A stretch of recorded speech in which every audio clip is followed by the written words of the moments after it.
The advice and opinions expressed by the host of Autism Live and her guests are meant solely as suggestion and should not be in any way construed as child-specific advice. The Center for Autism and Related Disorders advises working with a board-certified behavior analyst who has experience with autism before starting any intensive behavioral intervention. Any choices you make in determining your child's treatment are completely at your own discretion.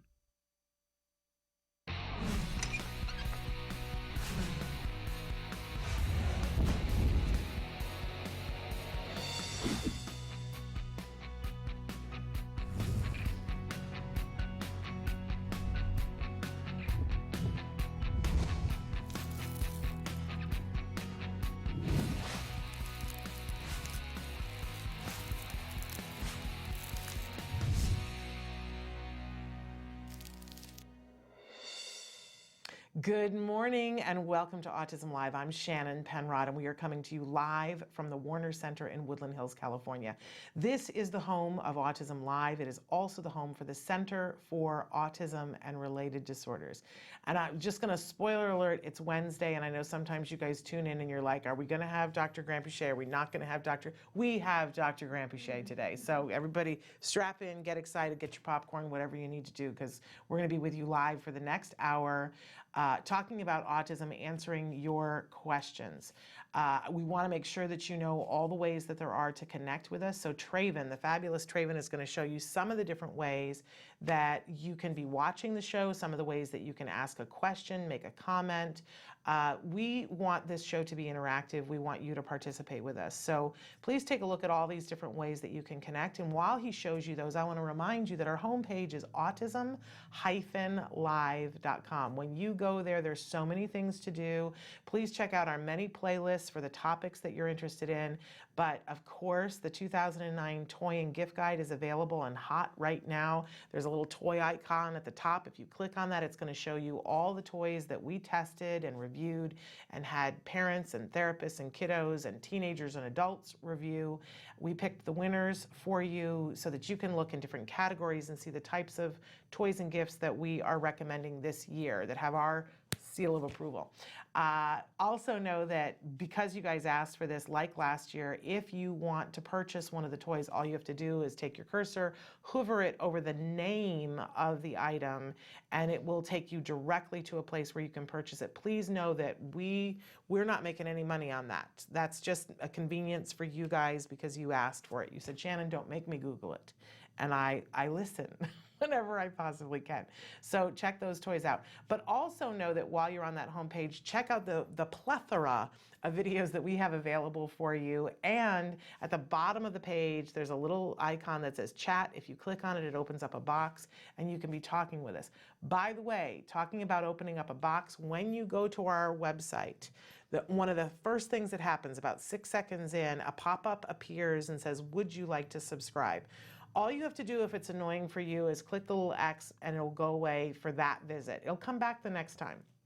But I want you to know that if you do choose to subscribe, it is a free subscription. All you're subscribing to is our mailing list where we send you at the beginning of the week a viewer guide.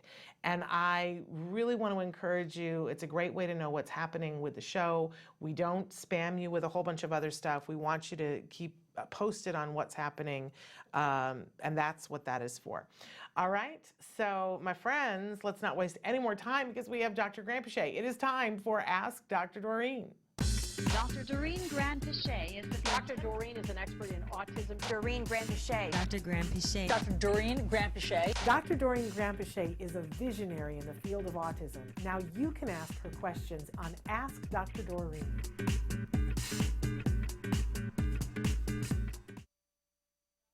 Welcome to Ask Dr. Doreen. We are here with the fabulous Dr. Doreen Granpeesheh. Thank you so much for being here. It's such a pleasure to be here. It is always the biggest treat for us when we have you with us. And I want to say that if you don't know who Dr. Doreen Granpeesheh is, then thank goodness you're here today, because we're about to rock everything for you. Yeah, and I'm already having issues with my mic, so I apologize, everyone, and I will get it going. Look at you, you're now a techie too. And during the first break, we'll help you with that, but you can put it wherever you'd like for now. Thank you so much. This is fascinating to watch you do that. But I want to point out that Dr. Granpeche is a true, I believe, the preeminent expert in the field of autism in our time, and really, as far as autism goes, what other time is there than now? She is also a visionary. I've been saying that for years, and now you were recently given a visionary award. Thank you so much. Right? I thought apropos. Because she's been working in this field for far longer than any of you would believe if I told you how many years, and making a difference not only with kiddos, because a lot of times we think, oh, well, it's kiddos on the autism spectrum, but Dr. Granpeche has been working with individuals of all ages, from very young babies up through senior citizens, but she also takes into account the family and all the loved ones, and what they need. And I swear it's like you're able to see around corners. Well, thank you. I try to stay involved and see things from the perspective of the families as much as possible. Well, you've been an amazing gift to all of us. Thank you so much. And then to further that gift and take, whenever possible, an hour to be with us to answer your questions is really remarkable. So please take advantage by writing into us starting now. We have some questions that are a little backlogged. I want to get to a few of those. But I also want to say that the little disclaimer that there is no expert in any field that would be able to give individual specific advice in this particular format, right? Because they don't have an opportunity to have eyes on the individual. So just know that when you write in your question, be as specific as possible. Write in the closest major city to you so that we give you information that is suiting where you are, because the playing field is not level and even. If you're in Dallas, there's different services than if you're in Topeka. Right. So tell us where the biggest major city is close to you. But know that Dr. Granpeche is going to answer questions in a general nature. She's going to ask questions. And if you have the opportunity, if you stay live with us, you can answer her questions, which will help her to give a more specific answer. But she's going to give information of a general nature for you to take back to the experts who have eyes on the situation, so you can get further for your time and your money, right? So that's a really good opportunity. So I have been promising one of our viewers in Northern Ireland that I was going to ask this question the next time I had you, so I'm going for it. She says, "Hi, Shannon and Dr. Granpeche. I was wondering if I could ask for some advice, please. I'm finding it very difficult to explain to my 14-year-old son who has autism, ADHD, and a learning disability that he cannot hit out. I know that in the instant he just cannot control his actions, and after lashing out, he will become very emotional and apologize. People have suggested removing his phone, etc., but this just makes the situation 10 times worse. This is an ongoing issue with myself and his dad, but it can also happen with younger children, especially as he cannot predict or understand their behavior at times. He's a big 14-year-old, and I'm worried that as he gets older, things are going to get harder to manage. Your advice has always helped me so much, and I would very much appreciate any ideas that you can give me on how I can help my son." And this is from one of our wonderful viewers in Northern Ireland that we love so much. That's nice. So here we go. This is a toughie. Here we go. Yeah. It's not a toughie. It's a really easy answer. I love that. It's a little bit easy. It's a little bit harder to actually do what I'm going to suggest, but the understanding of it is really easy. So when you kind of look at any kind of behavior, challenging behavior, what's your first question? You always have to ask, what's the function? Why is he hitting? What is he trying to communicate? I always want to remind parents the best way to ask yourself is, if he could talk, what would he say? Yeah. And that's really the answer to why this is happening. So, you mentioned something about his phone. I don't know how that ties in, whether or not it has something to do, or if you're thinking that maybe use of the phone agitates him, I don't know. But whatever is causing his agitation aside, what is he trying to communicate? And it might be different things, by the way. So you have to write all of those out, every single instance that it happens. If he could talk, what would he say? And so it's possible that he would be saying, "Leave me alone, I don't want to do this thing," or "I don't really like being in this room," or I really want that object, my phone, for example, or whatever it is, right? So that is what he's trying to communicate. And then the next question, so you identify everything he's trying to communicate. Then you ask yourself, did he make his communication known, and was it an effective communication? So when he hit, did he get his phone? Did he get to leave that room? Did he get to avoid the thing? Was it a successful communication? And if it was, that's what has to change. And it's really simple, because what you're doing is you're telling him that hitting is an effective form of communication. He hits, he gets his phone. Why should he stop hitting? It's very effective. He hits, he gets to leave a situation that he doesn't want to be in. Why should he stop hitting? It's very effective. If hitting is effective in getting what it is that he's trying to communicate, then that's the problem. What has to happen is you have to make hitting ineffective, and at the same time you have to give him a different way to communicate that is effective. So I don't know if he's verbal or nonverbal. I think he's verbal from remembering this mom. But essentially, you will give him a very, very easy way to communicate the things that he wants, and you will make sure that his hitting doesn't get what he wants. So if he hits, he doesn't get his phone. If he asks for phone before hitting, he gets his phone. If he hits, he doesn't get to leave a room or a situation that he doesn't like. If he asks for a break, he does, and so on and so forth. So all of those situations, you turn them around so that his hitting is ineffective. It is not getting any kind of reaction. It is not getting the thing that he wanted. But instead of hitting, ahead of when you can tell he's starting to get agitated, you prompt him so that he requests, he uses his language, or if he's nonverbal, he points to an icon. He shows a sign for timeout. He somehow communicates differently that is more appropriate. And then he gets what he wants. It's really that simple. Now, because hitting is a difficult thing, obviously, and he's not just doing it with mom and dad, he's also doing it with other children, it's not something that we like to ignore, because when you ignore it, every behavior that's put on extinction, or as soon as you start ignoring it, it increases before it'll go down. That's called an extinction burst. It's the individual is thinking, wait a minute, when I used to hit, it was very effective. They gave me my phone. Now they're not giving me my phone, so I'm going to hit twice as much. I'm going to scream. I'm going to freak out in every possible way I can to get my phone. So what I would suggest is that you and your husband both learn a few techniques for blocking the hitting. These are called assaultive behavior management techniques. And you can learn that when he's about to hit, you can hold his wrist, or you can block his wrist so that his arm goes the other way.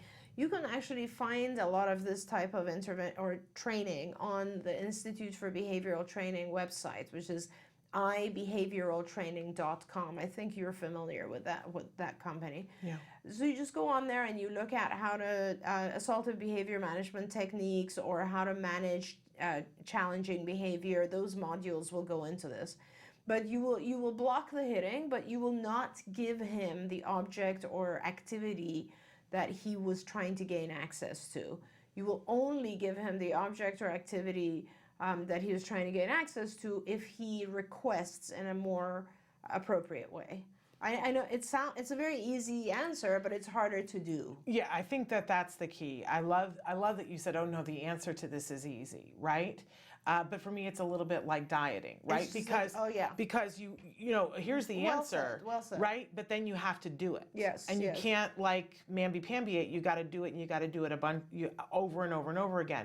And I think the thing that's tough as a parent is that sometimes the paycheck that he wants for it, and that's what I call the function, the paycheck, that sometimes the paycheck that he wants for it, let's say he wants to get out of something. Mm-hmm. So, you know, he's being asked to do something and he'll hit, but then other times he does it for a different reason. And you have to get adept enough that in the moment, and for a parent, what I was taught by CARD was to say to myself, what is it that he just wanted? Don't give him that. Yeah. Like to have that thought process in my head. And then I cut out everything. What do I think he just wanted when he was about to do that? We'll make sure he doesn't get that. That's right. Give him the opposite That's right. of that. Right? That's so very well said. Very well said.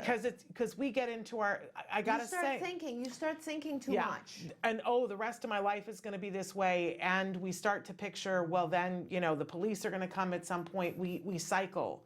Because we can't help ourselves. That's right. This feels bad. That's right. But if you just think to yourself, what did he just want? Don't give it to him. That's right. And it's gotta be that quick that you think, because you gotta cut it off that fast. That's right. Exactly. And that's why I'm suggesting you start with just making a list of the function of this behavior in different scenarios. So you just take a couple of days or maybe a week, whatever it is, and make a chart and list every single time that he hits, what was he wanting? Yeah. What was it that he was trying to get by that? Because it's going to be different. As Shannon said, it's going to be different every single time. And you're going to end up with like 10 different scenarios, and you're going to say, oh, in this case he wanted access to an object, in this case he just wanted to get out, in this case he wanted just to get attention. Attention is one of the hardest ones. Yeah. There's going to be all kinds of reasons. And you see me folding my paper. I do this all the time on the show. I tell parents, get a piece of paper, you fold it into thirds, right? And you label the top A, B, and C. Right. And the B is the behavior in the middle, and you write down everything that you saw about the behavior. And this helped me with anxiety. Absolutely. Was the therapist taught me when he's engaging in a behavior to look at the behavior and know that I'm going to report on it later, because you don't have the piece of paper with you at the moment. Right. But so I would look at it and go, oh, look at that, he just swiped everything off the coffee table, instead of going, oh, look, he just swiped everything off the. I'd be like, oh, I got to write that down, because they're going to want to know that. So that's the B, the behavior. The A is later on you fill that what happened before. It's the antecedent. So you write that, including the time and what they ate before, because sometimes it has to do with that. Right. And then the C is the consequence, what happened as a result. And it sounds ridiculous. I remember the first time somebody showed me this, and I was like, well, that's not going to reveal anything. I'm a smart person, and I have a good memory. I know what's happened. But then you see a pattern emerge. Oh, yeah, of course. Or 7 patterns emerge. Yes. And we can help you. If you just do the ABC chart, as Shannon suggested, and you bring it back to us, we'll help you identify the functions. Email it over for me. Yeah. There we go. There you go. And I'll tell you something, for a parent, it makes you feel like, okay, I'm doing something.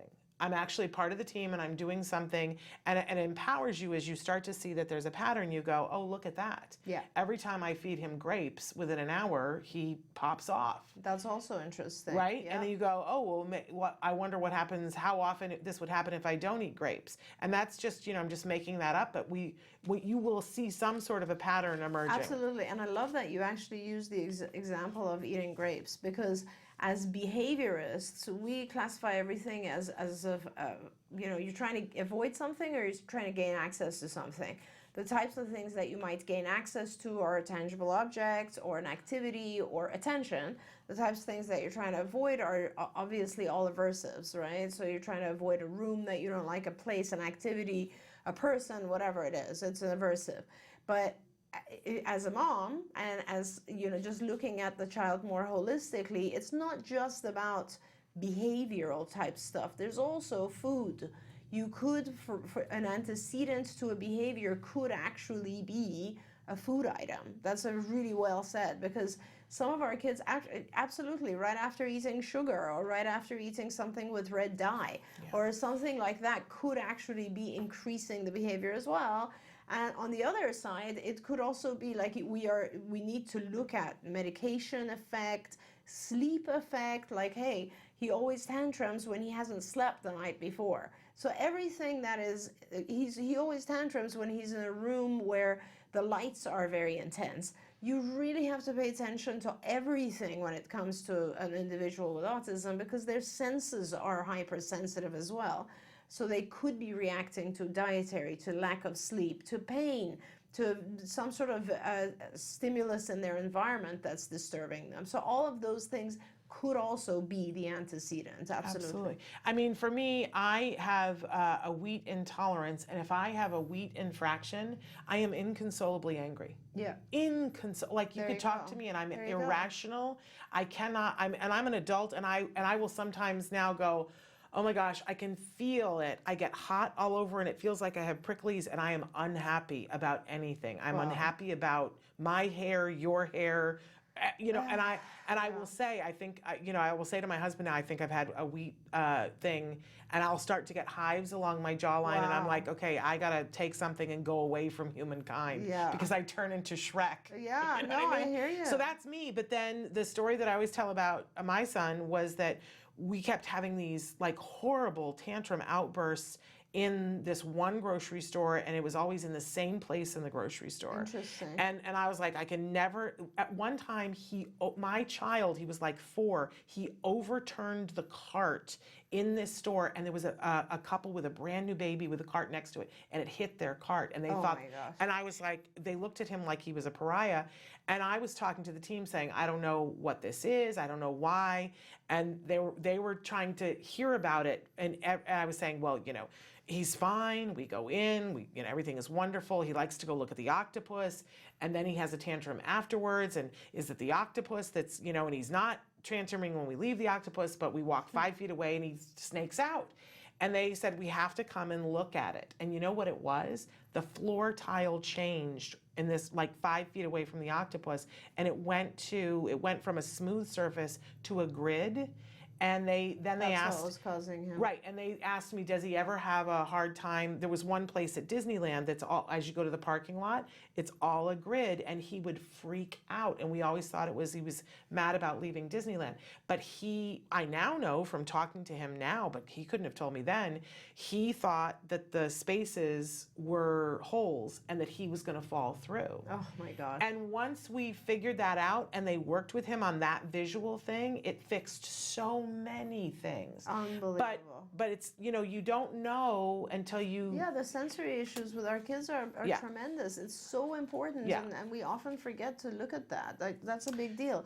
And you have to also realize, Shannon, like, this is why I'm always interested in like diets and food, what food does to us. Yeah. Sometimes our kids, it's not even the antecedent, it's the consequence. Like, they specifically want a food that is going to make them feel out of it. Right. Right? Right. Like, a lot of us are like that.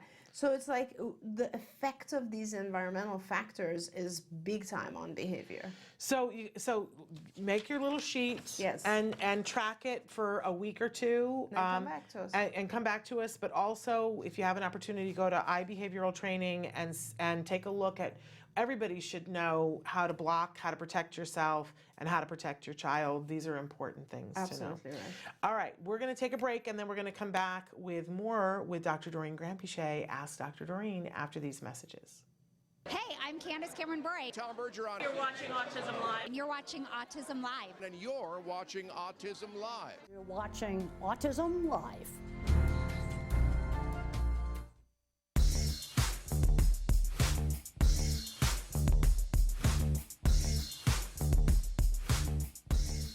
Parent to parent, you might be asking yourself, how can I make this Thanksgiving something to be grateful for with a child on the autism spectrum? Well, the first thing that we want to do for Thanksgiving is stop and consider what the child really enjoys eating. Thanksgiving is supposed to be a wonderful food holiday. We don't want to leave the child out of that. So what will they actually eat? And that's what we want to consider feeding them. If they have their happiest food, they're going to be very happy, and you'll be happy too. We also want to think of minimizing the schedule disruptions. A lot of times for Thanksgiving, people have this wonderful notion of let's eat dinner at 2 o'clock in the afternoon. That isn't really going to be a successful strategy for a lot of our kids on the autism spectrum. So set your meal times at regular meal times, and if you absolutely have to have it at a different time, make sure that you feed the child at the regular time and lower your expectations for what they're going to eat at the actual table. We also want to let go of expectations. Remember that expectations are planned resentment, so let it go and consider starting some new traditions for Thanksgiving. It may be that turkey hot dogs are the new tradition for your family for Thanksgiving. But remember, holidays are meant to be enjoyed for everyone. So find a way that your child will really be excited for this Thanksgiving, and I guarantee you, you'll be more grateful. How can I prepare my child for a successful holiday dinner? Do you provide care services to someone with autism? Recently, more and more children are being diagnosed with the condition and getting the support they need as awareness grows. But what happens to these children as they grow up? It's estimated that over 500,000 youth with autism will turn 18 in the next decade, and they'll be faced with a very difficult reality. As children with autism grow up, their services start to disappear or become very difficult to access. Things like medical care, mental health counseling, vocational training, and more. All services that are still desperately needed. The loss of support that youth with autism face as they grow up is so severe that it's referred to in the autism community as falling off a cliff. Adults with autism need the same level of support they had as children to avoid falling off the services cliff. Introducing Skills Living, the web-based software designed specifically to help transitioning youth and adults with autism so they can avoid the cliff and instead fly to success. With Skills Living, help your learner with autism develop the skills they need in all the critical areas of adult life, including self-control, planning, and problem-solving, effective communication, performing life skill tasks for independent living, acquiring and maintaining employment or other meaningful activities, developing and maintaining social skills and relationships, accessing transportation and public services, and being safe. Skills Living includes a comprehensive assessment, a data collection mobile app, behavior intervention plan builder, and automatic progress reporting. It also provides a complete curriculum addressing 16 key areas spanning the entire range of functioning adulthood. Skills Living is easy to use and can be implemented by schools, parents, and autism service providers. Call or click today for your free demo and see how Skills Living can help your learner with autism avoid the cliff and instead reach their fullest potential. Skills Living. Wish, learn, become. All right, welcome back. So we are here with Dr. Doreen Grant-Pichet. This is called Ask Dr. Doreen, and she is answering your questions in real time. So moving on to this next question. Hi, Shannon. I'm an autism dad. First of all, I'd like to thank you for your great show, and I would like to thank Dr. Doreen for sharing her knowledge.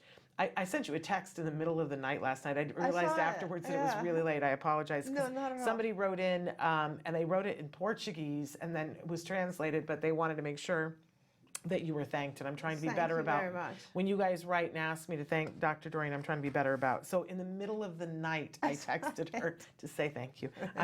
Thank you. I'm sure you really appreciated that. I apologize. Anyway, my daughter is almost 3 years old. We found out that she has autism when she was 2 and 5 months old. We started ABA at home right away while looking for a school. We finally found one, and she has been going there for 4 months. Unfortunately, they can only do 15 hours a week because our budget is limited. The insurance doesn't cover it in Canada. I'm on paternity leave for 6 months, so when she goes back from school, I'm on her full time.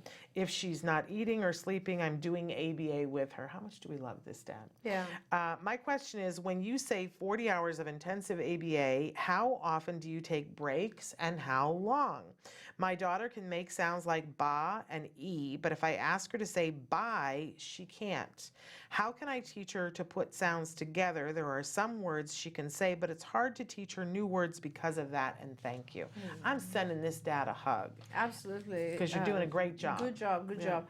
And I want to say that there is now funding in certain provinces in Canada, so you should definitely look into that. Because I don't know, I haven't kept up on exactly the developments, but I know that there's new funding in some provinces.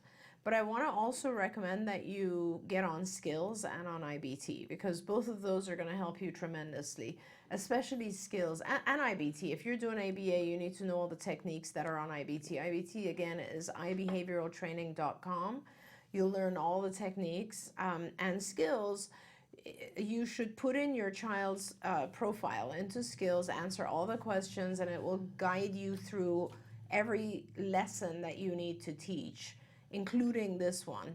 And I can answer some of your questions, but sound, there's a specific section on verbal imitation, which is really important, and there are certain sounds.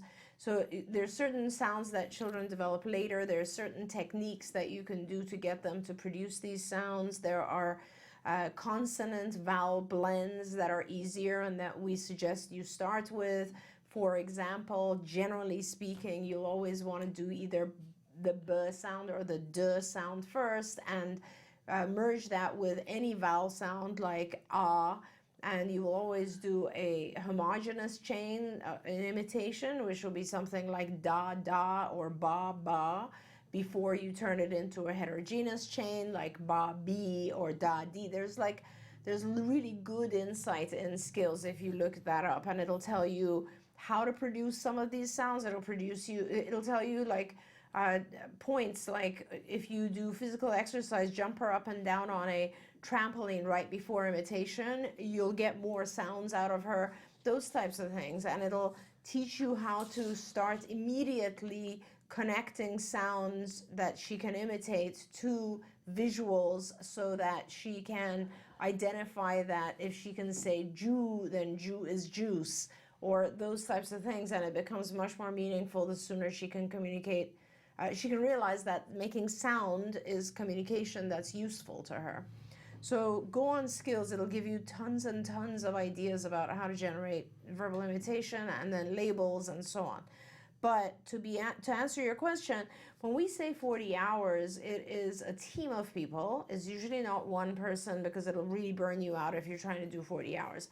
And the sessions with a 2-year-old, with someone who's just about 3, you would be doing sessions that are about 2 hours in length. So, and then you do a little break. So like you do a 8 to 10, and then you'd maybe do play outside for 30 minutes.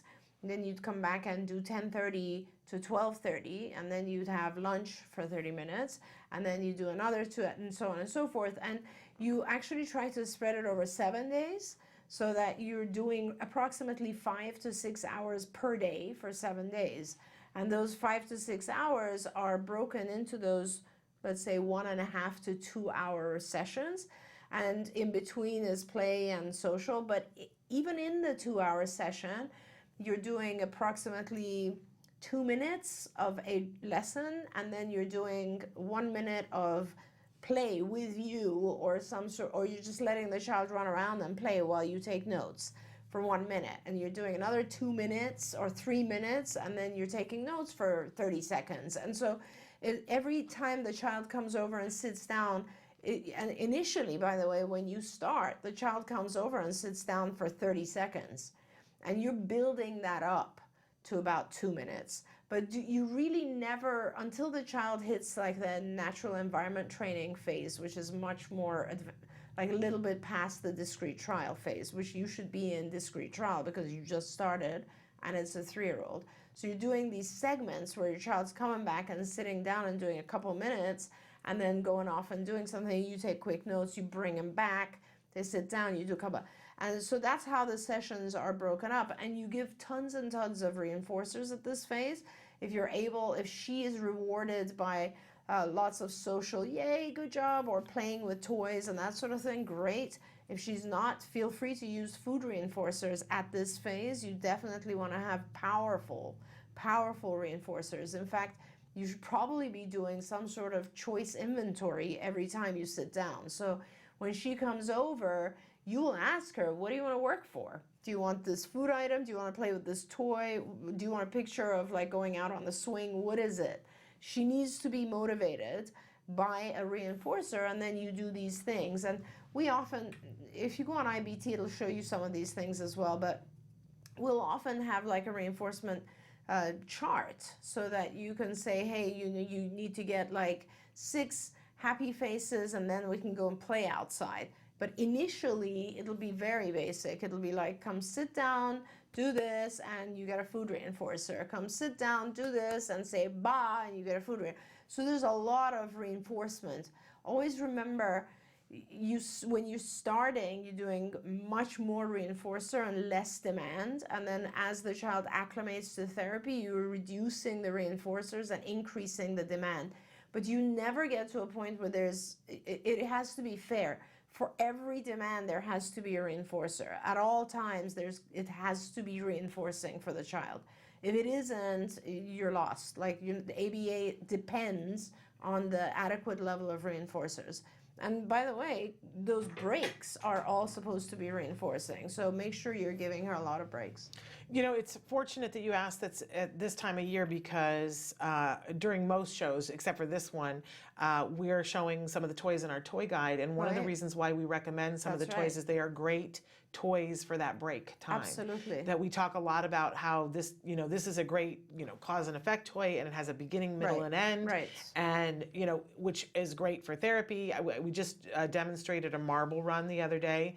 And we love marble runs for exactly this kind of thing because the child gets to choose and they can work for a marble to go in the marble run. Right. And then what's great about it is yay, you got your marble, let's go do the marble run. And they put the marble in and we watch it go down. Woo, that was awesome. And now it's over. Now let's go back to work. Right. And those kinds of toys work really well during therapy so that it all becomes this fun melange of activities for the kiddos. Absolutely right. If you're doing it right, the kids just think it's all play. Right.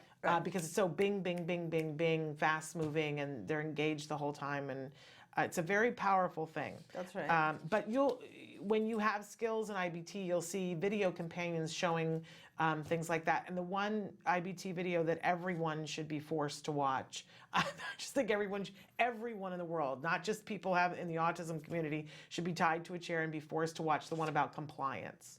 Because what we think compliance is and how to actually get compliance with a child, It's totally so different. important. And the way you Absolutely. get compliance is the complete antithesis of what you think it is. Yeah. So it's, and by the way, it works with everyone. Oh, And- yeah, And for I know sure. this, and I know what's in the video, and I forget it all the time, and then I have to be reminded, you know, and I'm needing to hear this morning because there's something I need to get compliance with my child, and I thought of every other thing this morning to do. I just didn't think of the one thing that actually works, which is Really? praise, Oh, of course. right? Reinforcers. I mean, like everything is based on reinforcers. Yeah. Absolutely. Yeah. And we But when you forget don't that have all the time. compliance and somebody says to you, well, up the praise, that's always Hank's phrase, right? Up the praise. And I always have a reaction. I'm like, well, that doesn't compute. If you're not getting compliance, upping the praise would be the wrong thing to do, Yeah. except it isn't. Yeah, It's the no, right thing. Yeah. Well, I mean, you generally will have non-compliance when things are not fair. All right, so I always like to say you got to make sure the situation is fair, which is where it's really important to step into the shoes of that person and understand if something is difficult, that's when it always has to be balanced, right? If something is more difficult, the reinforcers have to increase. Absolutely. There we go. Okay, so somebody has just written in and said, hi, Dr. Doreen. I don't know what's going on, but her child seems to be getting worse. He was doing well, but now aggression, which he didn't have before. More NAS. I don't know what NAS is. I thought we were on the right path, and now it seems that I can't keep up. I'm doing literally everything, diet, therapy, etc. Please help with like 7 Ps. That's hard to hear, right? Yeah, that's a really tough one. Yeah. I think sometimes we end up in these situations where it's just very confusing because there's too many things going on. Do you have an ABA program going on? Do you have a behavior analyst working with your child, or are you sort of trying to figure things out on your own? Because often I think it becomes really important to have someone from the outside who's very good at identifying functions of behavior. They do have a program. Okay. They've added and said, don't know if it's new therapist, new supervisor. I asked if it was hormones, and they told me it's too early. How old is the child? So too early to be hormones. But Yeah, I don't get that. and they are saying that this is a card family. They're a so card you've family. got card, which is Well, good. if you got card, that's great, because then what we can do is make sure that you get a visit from one of our seniors. Yeah. Which is one of the cool things we do here is that, so please write in to Shannon and let her know your name and where you are, and what we'll arrange is for you to have either our clinical director, Evelyn Kung, actually review your case with you. So she'll zoom in and to have a meeting with you and your supervisor, and we'll figure out what it is. There's, people often talk about whether it's a new therapist. It could be But that, in my mind, it's always good for our kids, our patients, to be exposed to new therapists, because that's the world. The world is new people all the time. So they kind of need to be exposed to that. But your supervisor shouldn't be going 1 week to the next not knowing what is causing this. And we need to figure out what it is, actually. And the thing that jumps out at me is that, you're saying, like, we thought we were on the right path, and then all of a sudden, right? But then Yeah. you say that you're doing diet and therapy, and sometimes a shift in diet, like you could be doing die-off. Like this could... It could very well be. Sometimes our kids, if you're doing a diet where like you're focused on reducing yeast, for instance, and you could very well in that situation suddenly have a die-off. Absolutely, yeast die-off. And that could be your child completely is like drunk almost and laughing and just like not adhering to anything and just having a really hard time. Oftentimes, Shannon, I also find that when it's sudden, it's usually not something to do with your team. When it's sudden, it's usually something to do biochemical. So it's like sleep, maybe hormones, as you thought, food, usually food. Allergies coming off of some sort of food, like reduction in sugar, some sort of medical intervention. So you'd want to share all that with Evelyn if she's the one who does your overlap, and she'll be able to help you. And just keep in mind too, like when you're doing diet with, when I'm a big proponent of that, right? And there's all these different diets, but whenever we're ecosystems, and whenever you change the ecosystem, it's going to affect other things. And sometimes it's a necessary thing. If you're doing a yeast thing, there's going to be, it's almost like the extinction burst from the yeast. Right. That the yeast tries to grow and there's a period of time. But other times our kids will have random reactions to different things. I remember when they told us, because my son was having visual issues, so they put us on a vitamin A. Yeah. And it went haywire Right. really quickly. And all of a sudden he could only look at things out of the corner of his eye. Wow. And I said to them, is this like the yeast thing where we have to go through 30 days and then it's going to be better? And they were like, no, you need to pull him off of that right now. Wow. Because we had behaviors almost instantly and everything. He couldn't look at anything except out of the corner of his eye. So make sure that you're looking at all of that. I mean, honestly, like sometimes I will be traveling, and when I travel, I'm pretty exhausted because I'm just like, right now I'm on East Coast time. I flew in last night. Oh my goodness. So it's like a constant trying to battle with your body and time and so what ends up happening with me is when I travel a lot and I have a lot of stress, I will eat a lot more sugar than I usually do. I never eat sugar. But on these trips, it's like you just don't want to be selective anymore. There's like not a lot of choices. You just go ahead. And then when I go back to my regular life, I always feel like sudden dizziness. And that's just coming off of sugar. Yeah. I mean, it's as simple as that. So, don't take for granted all the environmental factors that affect our body that way. Now, having said that, again, it is part of your BCBA's job to try to figure that out with you. So let's do that. Okay. I'm going to ask this question. I have to pick. Can I just go back to that for a minute?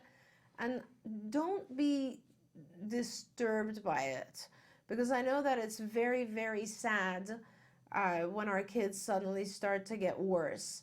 And don't let that make you give up. Don't fall apart. Don't just be strong through this, because our kids it's not always just straight uphill. There's a lot of up and down until we figure things out. And once we've figured things out, things start to get better. And then, as you know, then there'll be another a hole that we'll fall into, and we'll figure that out as well. And then we'll just keep going.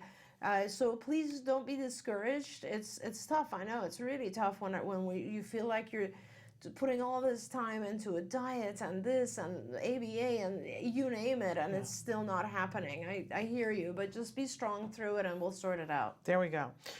Okay, one last question here. Hello, Shannon and Dr. Doreen. I'm a mother of a 9-year-old boy with autism and 16-year-old with autism too. My 9-year-old son had about 6 years of ABA therapy on and off for various reasons. We were finally getting the process done, so we work with CARD in Edison, New Jersey.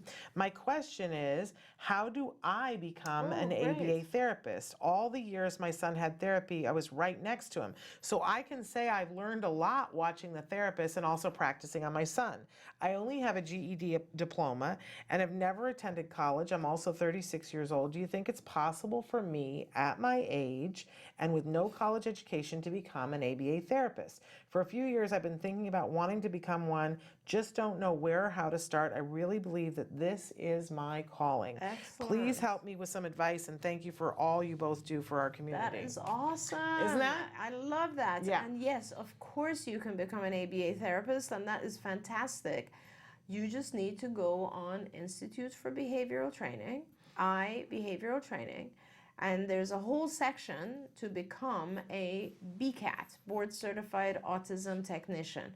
It will take you through all of our initial training, all of it.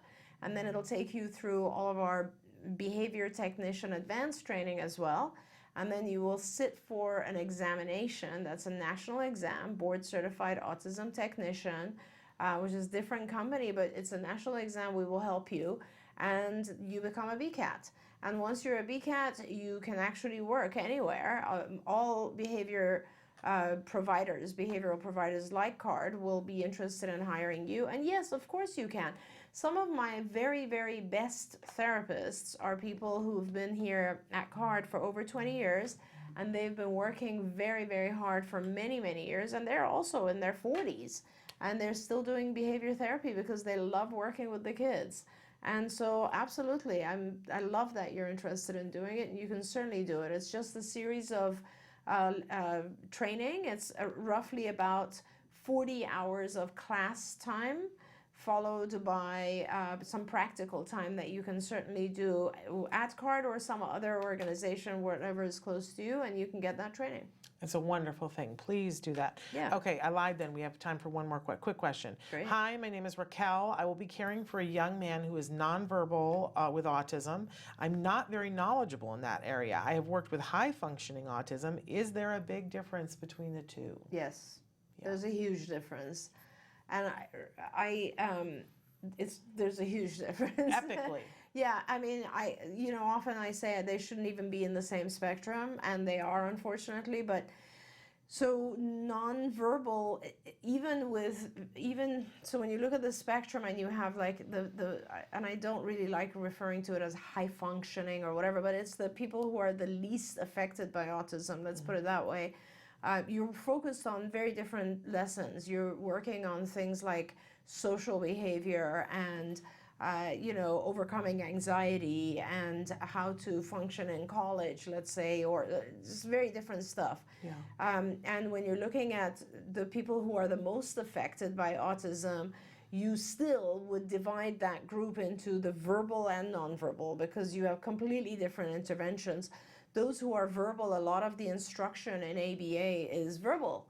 Those who are nonverbal, we are spending the first several months trying to figure out what's the best mode of communication.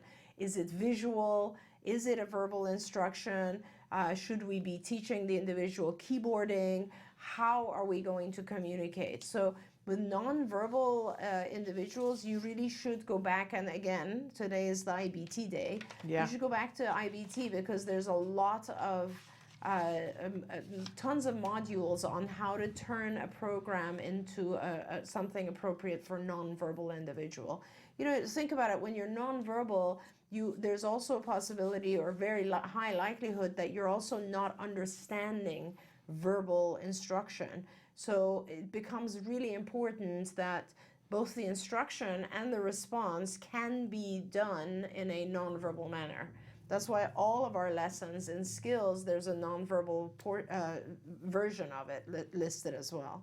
And the only thing that I would add to that, because I am trying to learn how to better communicate, I am the idiot that will stick a microphone in a nonverbal person's face and ask them a question. And then the parents will say to me, they're nonverbal.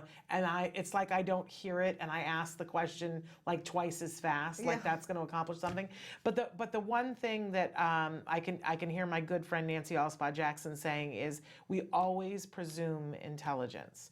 That there are individuals who are nonverbal who have a comorbidity that maybe have an intellectual disability, that's possible, but it's equally and probably more possible that they do not. Absolutely. And so we cannot assume that if someone is is not making vocal speech that they have nothing to say. Absolutely. Or nothing really 100%. of value to say, because often that is completely the I opposite. so agree with you on that. Some of my kids who are absolutely brilliant are nonverbal, and then they start to communicate like beyond belief when we visually give them, let's say, a letterboard.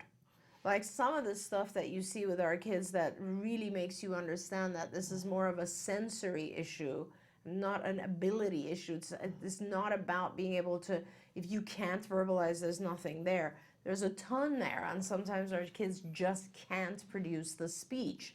But when they come to pointing at letters or putting their finger through a letterboard, they go rapidly into very advanced sentence sequences. So yes, please don't assume that. Just this weekend, I was at a birthday party, and there was a young man that was there that I've known forever that is largely nonverbal, and he's just the light of so many people's lives. And but communicating, Yes.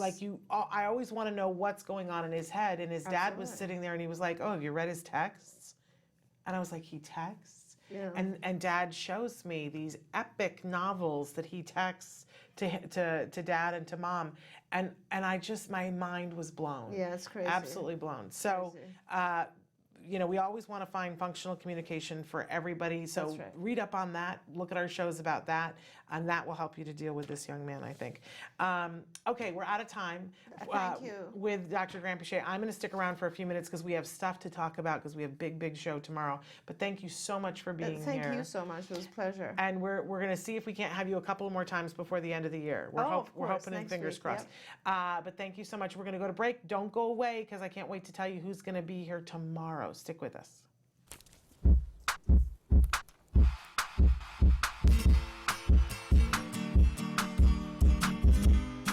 Arts and craft activities are a great way to practice on skills you're already working on with your child. For the month of November, we'll be making a paper corn. The skill we're going to be focusing on with this activity is fine motor, more specifically the pincher grasp. You'll see why in just a moment. Depending on the skill level of your child, you can also have them help you fold the paper, trace the silhouette of the corn, or cut it out. It all depends on what you want to be focusing on today. The materials you'll be needing are paper, tissue paper, a pencil, glue, and a cup of water and paintbrush if you're using the wet glue, scissors, and a template you can download from our website at facebook.com/autism-live. And don't forget to like us while you're there. Or you can always just draw it from your imagination. All right, let's start the activity. First I want to do is take my tissue paper I bought from the store and turn it into strips that I can then turn into squares. Again, they don't need to be perfect squares because we're going to be changing its form anyways in the end. All right, and as you can see, I've done it to several different colors. I cheated, and they're all right here for me to use. All right, the next thing we want to do is to make the shape that we're going to be gluing all the kernels onto. I have my template that I already downloaded from facebook.com/autism-live, and now I'm going to use this to make the form that we're going to be gluing onto. I'm going to take one of my pieces of paper, I'm going to fold it in half. This way the corn will be symmetrical. Once it's been folded in half, I'm going to take my form and then I'm going to trace around it. And again, depending on your child's skill level, either you can do it or the child can do it. But again, the focus of this activity is the pincher grasp. All right, now that I have it traced, I'm going to cut it out.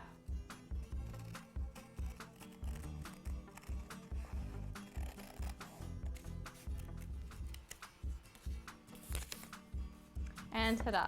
Here is my blank corn, but it's missing its kernels. So now that's what we're going to be working on. I'm going to use this glue, but you can always use a glue stick as well. The reason why I like this one is that it doesn't dry as fast. So I'm going to squeeze it all over my corn and then take my paintbrush, dip it in some water, and then smear it all over the corn. The next step is making the kernels. What your child is going to do is take one of the tissue squares and practice their pincher grasp. Squeeze, squeeze, squeeze. And once they have this, Then they're gonna place it onto the corn. And as you can see, it's got a lot of surface area to cover with these kernels, so lots of opportunities to practice their pincher grasp.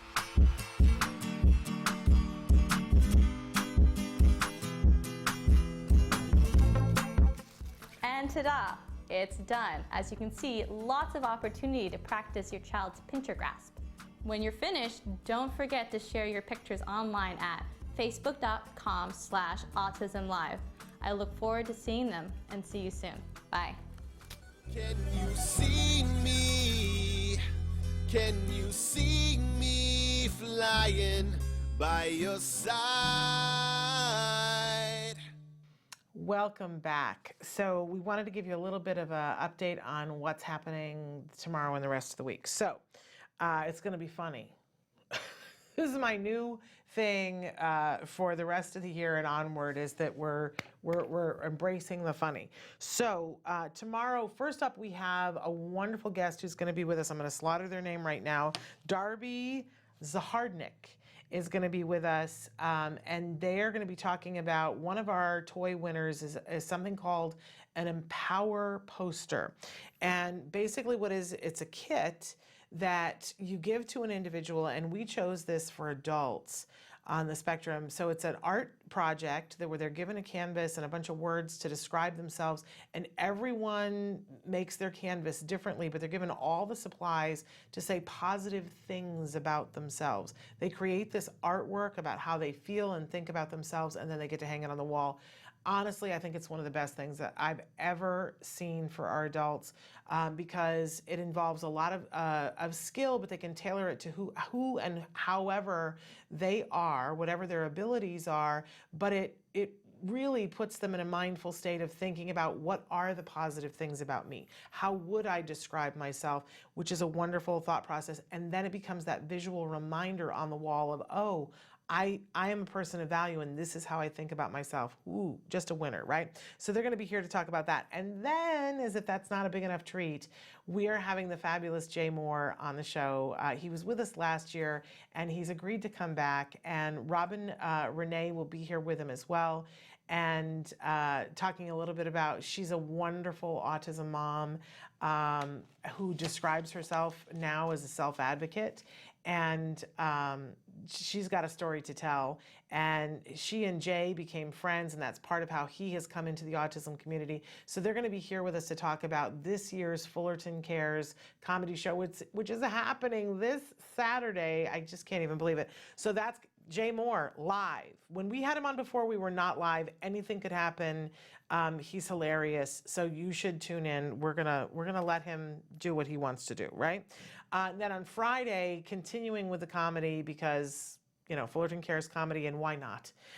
We are having Ada Rodriguez and Keith Reza. Now, Keith we've had on before. He is a comedian, brilliantly funny, happens to also be on the spectrum. He's going to be hosting the event this year. And Ada's going to be with us. She is hilarious. So we'll look forward to having both of them. And then we're going to have Stephen Brassard from Aiello Toys, a wonderful toy for those of you who've got those tweens and teens and aren't really ready. Like last year we featured Magic the Gathering.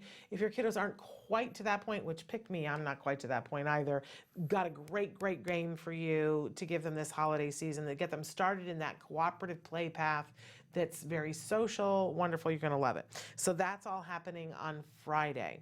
So I know we're getting close to, we're in the thick of the holiday thing right now, right? So we have to maintain a sense of humor, you guys. And that's part of what, for us, what we're pushing here to you on the holidays is to find time to enjoy yourself, to find a way to play for yourself and for the loved ones in your life, and to get good quality events to go to do that, and to get good quality toys and games and gifts to be able to do that. So that's what we're all about here. Expect to see a lot more of that in between answering the tough questions, right?